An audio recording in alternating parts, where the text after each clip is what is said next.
కాళేశ్వరం ప్రాజెక్టులో భాగంగా నిర్మించిన మేడిగడ్డ బ్యారేజీని 5గురు మంత్రుల బృందం పరిశీలించింది. మంత్రులు ఉత్తమ్ కుమార్ రెడ్డి, శ్రీధర్ బాబు, పొన్నం ప్రభాకర్, పొంగులేటి శ్రీనివాసరెడ్డి, కోమటిరెడ్డి వెంకటరెడ్డిని మేడిగడ్డ బ్యారేజీ పరిశీలించారు.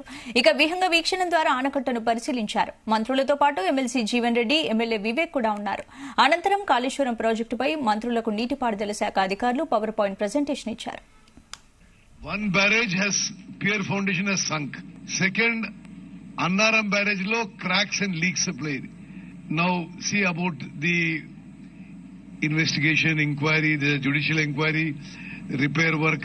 What is of serious concern is ఇది ఇప్పుడు బ్లాక్ 7 లో డిస్కవర్ అయింది. అదర్ బ్లాక్స్ లో ఇన్వెస్టిగేషన్ అవుతుంది. మరి ఎక్కువ బ్లాక్స్ లో ఇది అట్లనే ఉంటే సరే రీబిల్డింగ్ కాస్ట్ తో సహా the project becomes completely inoperational or less operational for a period of time. అంటే మీరు ఆ రిపేర్ కి పెట్టే ఖర్చుతో అదనంగా మొత్తం ప్రాజెక్ట్ మీద పెట్టిన పెట్టుబడి కాళేశ్వరం కంటే ప్రాణహితే ఉత్తమమైందన్నారు మంత్రి ఉత్తమ్ కుమార్ రెడ్డి. కాళేశ్వరం ప్రారంభించినప్పటి నుంచి అనుమానాలున్నాయన్నారు. మేడిగడ్డ కుంగినప్పటి నుంచి ఇప్పటి వరకు కేసీఆర్ స్పందించలేదని ఫైర్ అయ్యారు. దీనిపై న్యాయ విచారణ జరుపుతామని శాసనసభలోనే ప్రకటించామన్నారు. ప్రాజెక్టు వ్యయాన్ని 80,000 కోట్ల నుంచి 1,50,000 కోట్లకు పెంచారన్నారు. మేడిగడ్డ కుంగడమే కాదు, అన్నారం బ్యారేజ్ కూడా డ్యామేజ్ అయిందన్నారు. టూరిస్ట్ పాయింట్ గా ఏదో పేరున్న ప్రాజెక్టులు జరిగిన అటువంటి సంఘటనతో యావత్ ప్రజలు ఉలిక్కి ఈ సంబంధంలో ప్రభుత్వం చేంజ్ అయిన తర్వాత ఉత్తమ్ కుమార్ రెడ్డి గారు ఇప్పటికే 2-3 సార్లు రివ్యూ చేసుకుని మళ్ళా ఈ రోజు రివ్యూ పెట్టడం, దీని మీద ఏంది విషయం అని ప్రాజెక్ట్ గా తెలుసుకోవడం చాలా సంతోషం. ఎందుకంటే 2004 కాళేశ్వరం ప్రాణహిత చేవలో మొదలుపెట్టినప్పుడు కూడా నేను ఇరిగేషన్ లో మీ అన్ని సబ్జెక్ట్ లో కూడా అప్పుడు నేను అప్పటి ముఖ్యమంత్రి ఎవరిళ్ళు నన్ను ఇన్వాల్వ్ చేసి ఆ ప్రాజెక్ట్ లో విజిట్ పంపించును. అసలు తుమ్మిడిగడ్డి దగ్గర మీరు కట్టడానికి అప్పుడున్న గవర్నమెంట్ లో సబ్మిట్ చేయేది 3,000 ఎకరాలు చిన్నదే. అప్పుడు కన్విన్స్ చేసేదానికి అవకాశాలు ఉండే. ఫడ్నవీస్ గారు ముఖ్యమంత్రిగా ఉండే, అంతకుముందు ఆయన ఎగనే చేసినప్పుడు ఆపోజిషన్ లీడర్ ఉండే.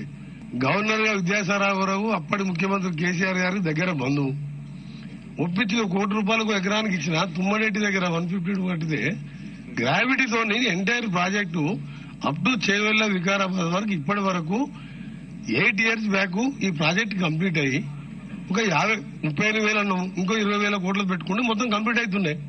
వాంటెడ్లీ చేసిందా, అసలు ఇంజనీర్స్ ఏమైనా అడ్వైస్ తీసుకున్నా, లేకపోతే కేసీఆర్ గారు ముఖ్యమంత్రిగా ఆయననే చీఫ్ ఇంజనీర్ గా డిజైన్ చేసిందా, ఇది అసలు ప్రజలకు తెలియాలి. అసలు ఇది ఎవరైనా కిందికి పోయే గ్రావిటీకి పోయి కింద పోయే వాటరు కింద 3 బ్యారేజ్ కట్టి పైకి తీసుకొచ్చి కిందికి వదిలిపెట్టడం అదొక తుగ్గులకు చర్య. అది ఇంకా మీరు రాన్నా ఇంకా కిందికి పోయి పోలవరం దగ్గర కట్టి మళ్ళీ 3 బ్యారేజ్ కట్టేవాళ్ళు. మీరు పబ్లిక్ మనీ వాళ్ళని కష్టం కాపాడాలి. మేము ఏం పిచ్చి ప్రాజెక్ట్ ఇది, ఏం చేసింది మీరు ఇవాళ పియర్ కిందికి 1.2 కాదు 5 మీటర్లు దిగింది. అది దాన్ని రెక్టిఫై చేస్తుంటారు.